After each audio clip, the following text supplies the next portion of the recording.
हाँ, सिर्फ राधा रानी के सुख संपादन के लिए ही समझतो अखिल चेष्टा।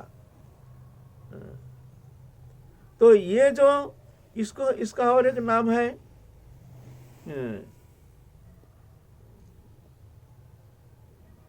क्या वो नाम है, भूल गया, भावोल्लासरति। भावोल्लासरति कहते हैं। राधा रानी के भाव से उल्लासित जो रति है इसको कहते हैं भावोल्लासरति। राधा रानी खुशी होते हैं तो एक मंजरी शतगुना खुशी हो जाते हैं। राधा रानी हंस देते हैं तो ये मंजरी शतगुना खुशी मनाते हैं, ऐसे आनंद में निमग्न हो जाते हैं, ऐसे नृत्य करते हैं जैसे अखंड आनंद सिंधु में निमग्न हो करके अथाह आनंद में निमज्जित हो रहे हैं। राधा रानी थोड़ा सा दुखी हो जाते हैं तो ये मंजरी और राधा रानी को दुख देख करके पहले ही मुरझा जाते हैं, इसीलिए इनके नाम दिया गया है मंजरी। मंजरी माने जैसे तुलसी कोमल मंजरी है ना, जब पेड़ सूख जाता है ना, मान लो पानी कम हो गया, धूप में पेड़ अब पानी चाहिए, तो पहले हम क्या देख के हमको पता चलता है जो पेड़ अब सूखने लगा है, नहीं मंजरी ढल जाती है, ऊपर का जो तुलसी मंजरी ढल जाती है, ऐसे ऊपर से हिल जाती है, तो हम समझ जा अरे पेड़ तो सूख रहा है, पानी दो पानी दो। पेड़ देख के पता नहीं चलेगा, पेड़ तो हरा भरा है, लेकिन वो मंजरी के वही जो ढलती हुई अवस्था देख करके हम समझ जाते हैं जब पानी चाहिए। अब मान लो आप पानी दिए हैं तो पेड़ पुष्ट हो रहा, कैसे हम जानेंगे ना, मंजरी पहले ही सीधा हो जाती है। तो ये देख कर हमको पता चलता है जो ना अब ठीक है, अब पेड़ पुष्ट हो रहा है। तो ऐसा ही ये मंजरी जो है ये राधा रानी के सुख से सुखी, दुख से दुखी, अपना सुख अनुसंधान रहित ये मंजरी भाव उपासना पद्धति ये सर्वोपरि माना गया है।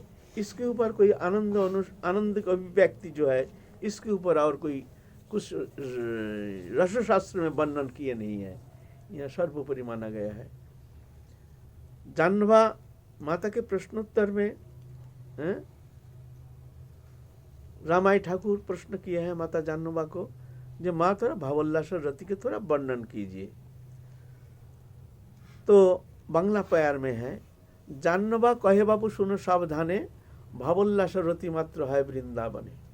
ये वृंदावन में ही एकमात्र वृंदावनी उपासना पद्धति जो है, एकमात्र ही वृंदावन रज में, वृंदावन उपासना में ही वो रति एकमात्र निहित है और दूसरा कहीं है नहीं।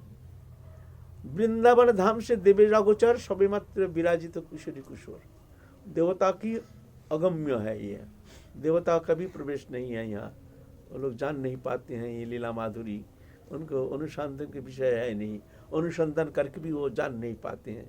देवी रागोचर जुगल किशोर जहाँ विराजमान है। श्री रूप मंजरी आदि श्रीरति मंजरी सदाकाल रहे दीवा विभावरी, दिन रात सेवा में रहते हैं, जुगल किशोर का सेवा में। जुगल किशोर का सुख संपादन ही एकमात्र उनके उद्देश्य है, और जुगल किशोर को मिलन करा के ही वो जो आनंद सिंधु है उसमें निमज्जित हो जाते हैं, निमग्न हो जाते हैं वो दर्शन करके। जब राधा रानी जब खुशी हो जाती है तो उनको खुशी देख करके ये शतगुना खुशी हो जाते हैं। संभोगेर काले दुहु आनंदे उल्लास, राधांगे पुलक भाव सकित प्रकाश। दोनों जब मिलन होते हैं, मिलित होते हैं, तो वो आनंद उल्लास देख करके सखी मंदिर शतगुना प्रभावित होते हैं, उसमें आनंदित हो जाते हैं। माने जुगल किशोर जितना आनंद प्राप्त करते हैं उससे भी शतगुना आनंद प्राप्त करते हैं ये मंजरी। कोनो छले एक संगे सखी ने मिलाए, से आनंद देखी सुनी कोटि सुख पाए। कोनो छले आप राधा रानी तो अकेली, तो राधा रानी को मन नहीं लगता है, अच्छा नहीं लगता है। राधा रानी चाहते हैं कृष्ण हर समय उनके साथ रहे, तो ये देख करके मंजरी के मन में वो उतना आनंद होता नहीं है। वो लोग चाहते हैं कृष्ण को कहीं से भी ढूंढ ढाड़ के ले आओ, तो निकाल जाते हैं, निकाल पड़ते हैं कृष्ण को कहीं से, जहाँ गोचरण कर रहे हैं, कहीं कृष्ण गए हैं या दूसरा कुंज में, वहाँ से बहला फुसला करके ला करके राधा रानी से मिलन कराते हैं। ये मिलन देख करके उनके मन में शतगुण आनंद प्राप्त करके वो उल्लासित हो जाते हैं, है ना। ये है मंजरी भाव उपासना पद्धति। आप कुंज में राधा रानी कैसे हैं ये जानने के लिए आपको कुंज के अंदर जाने का जरूरत नहीं है। भाव उल्लास होती, राधा रानी की भाव से उल्लसित जो होती उसको कहते हैं भाव उल्लास होती। राधा रानी खुशी है, ये आनंद में एकदम नाचते हैं, ऐसे नाचते हैं जैसे महा आनंद सिंधु में, कहाँ अथाह सिंधु में डूब रहे हैं। तो आप देख करके पता चलेगा कि अब राधा रानी बहुत खुशी है, राधा रानी बहुत आनंद में है। और राधा रानी थोड़ा सा दुखी हो गए हैं, ये पहले दुखी हो जाती है। राधा रानी मानी नहीं हो गई है और ये मान मंजरी के अंदर संचरित होकर ये भी मानी नहीं हो जाती है, कृष्ण के ऊपर नाराज हो जाती हैं।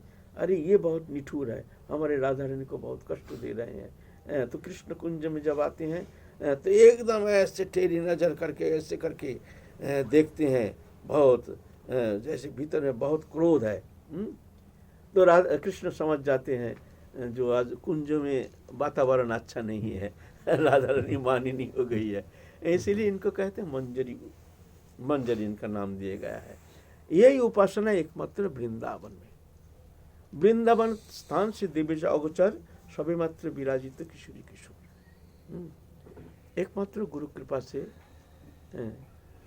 राधा रानी की कृपा से वो मंजरी स्वरूप आस्वादन और वृंदावन धाम वास करके वो प्रेम प्राप्त करना, ये राधा रानी की कृपा सापेक्ष है। यहाँ छोड़ के और कहीं वो उपासना होना संभव नहीं है। इसीलिए वृंदावन धाम विशेष महत्वपूर्ण है। जो लोग जुगल किशोर को उपासना करते हैं, वृंदावन धाम ही उनके लिए श्रेष्ठ है। तो हमारे सिद्ध बाबा ये गए थे द्वारकापुरी। द्वारकापुरी जब जाएंगे, मन हुआ जो हम थोड़ा चार धाम करेंगे, तो राधा रानी से प्रार्थना की है, राधा रानी हम इच्छा कर रहे हैं थोड़ा सा चार धाम करेंगे। तो राधा रानी ने उनको मना किया स्वप्न में, ये तू चार धाम मत कर, क्या जरूरत है, वृंदावन में ही रह जा। वो सोचे हैं, सिद्ध बाबा सोचे हैं ये स्वप्न होगा शायद।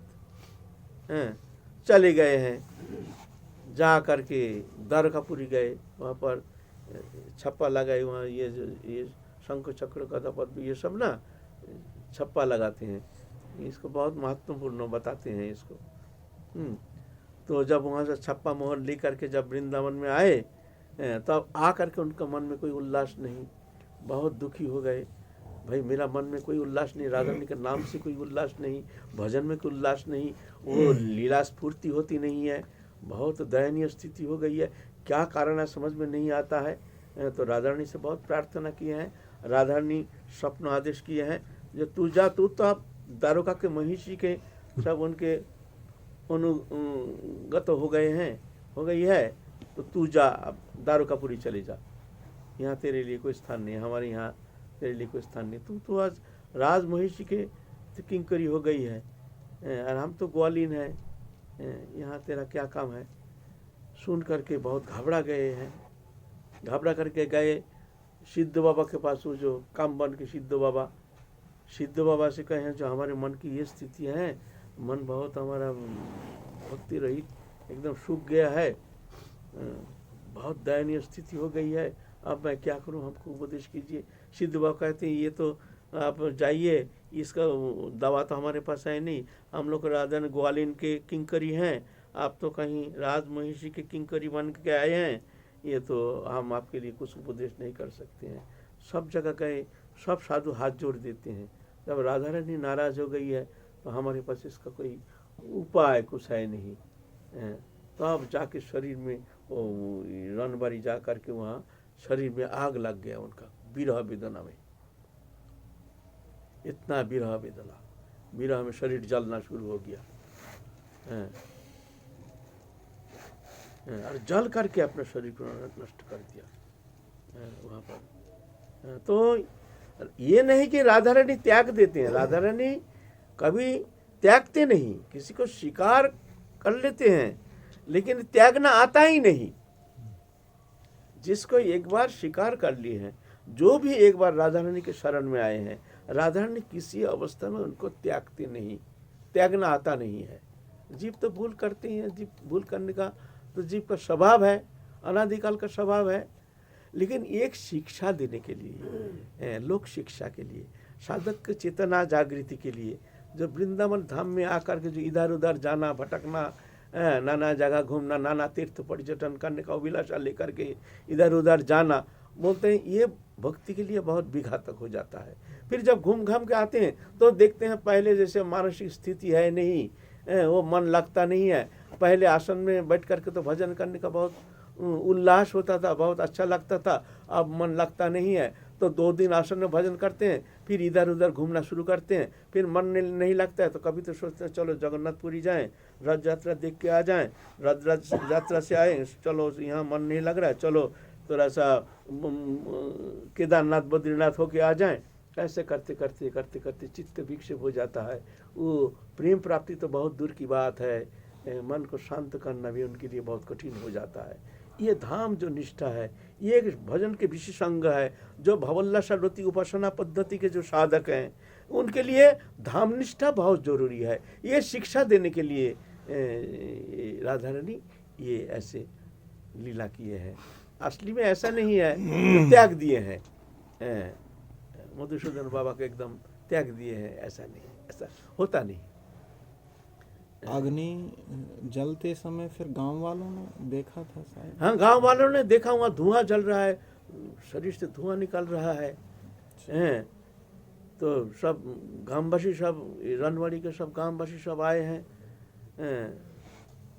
बहुत प्रार्थना की है, तो आशीर्वाद किए हैं, तुम लोग चिंता मत करो, हमारा समय आ गया है, अब हमको जाना है। मैं आशीर्वाद करता हूँ तुम्हारा गांव में कभी अमंगल नहीं होगा। ये है। इतने में जगन्नाथ सिद्ध बाबा थे, और सिद्ध बाबा सोचे हैं जो भाई ये तो विरह विधान, अरे वो जान गए हैं, ध्यान में जान गए हैं, जो एक महात्मा ऐसे विरह दशा में ऐसे जल रहे हैं, जलते जा रहा है शरीर, धुआं निकल रहा है शरीर से। फिर सिद्ध बाबा आए, आकर के एक रुई लेकर के ऐसे हिला करके उनको शरीर के ऊपर छोड़ दिया, बस दब करके जल गया, जल करके राख हो गया। वो सिद्ध बाबा की तिथि आज थी रनवारी में, ऐसा कहते हैं। तो ये ब्रजो निष्ठा, ये माधुर्य रस उपासना पद्धति का एक विशेष उपासना है, ब्रजनिष्ठा। ये होना बहुत जरूरी है। ठीक है, जो बाहर रह रहे हैं उनके लिए तो कोई बात नहीं है, जो सब छोड़ छाड़ के ब्रजों में आए हैं, जुगल उपासना है जिनके जीवन का एकमात्र उद्देश्य लक्ष्य है, जुगल चरण प्रेम अभिलाषा लेकर के जो ब्रजों में आए हैं, उनके लिए इधर उधर जाना, कोई अभिलाषा लेकर के, या भ्रमण करने के लिए, या तीर्थ पर्यटन के लिए, या और कुछ अभिलाषा लेकर के बाहर जाना, बोलता है ये उसके लिए विघातक हो जाता है, वो प्रेम प्राप्ति में उसके लिए बाधक हो जाता है। ऐसे कहते हैं हमारे आचार्यों ने। जय जय श्री राधे। यानी चाहे भजन कम भी हो तो भी ब्रज में धाम, हाँ, धाम निष्ठा बहुत जरूरी है साधक के लिए, जो जब सब छोड़ छाड़ के आए हैं। और जो गृहस्थी है उनको तो प्रयोजन बस तो उनको जाना ही पड़ता है, बाहर जाना पड़ता है, जहाँ को नौकरी करते हैं, जहाँ रहते हैं वहाँ तो उनको जाना पड़ता है। लेकिन जो प्रेम उपासना एकमात्र जीवन का उद्देश्य है, सब छोड़ छाड़ के ब्रजों में आए हैं, उनके लिए तीर्थ पर्यटन आदि इधर उधर घूमना फिरना डोलना ये विघातक हो जाता है। ऐसे कहते हैं हमारे आचार्यों ने। एक ही आसन बैठे, एक ही मन ब्रज में वास, ब्रज में रहना है, 84 कोष के अंदर, 84 कोष के अंदर। ये रनवारी सिद्ध बाबा की तकरीबन कितने वर्ष पुरानी बात होगी? ज़्यादा वर्ष नहीं है, ये तो लगभग 70-80 साल होगा, ऐसे ही होगा, माने 100 साल के भीतर। 100 साल के भीतर। 84 कोष है और पंचकोशी जो वृंदावन है इसमें ज्यादा, न 84 कोष के अंदर, 84 84 ब्रज मंडल के अंदर।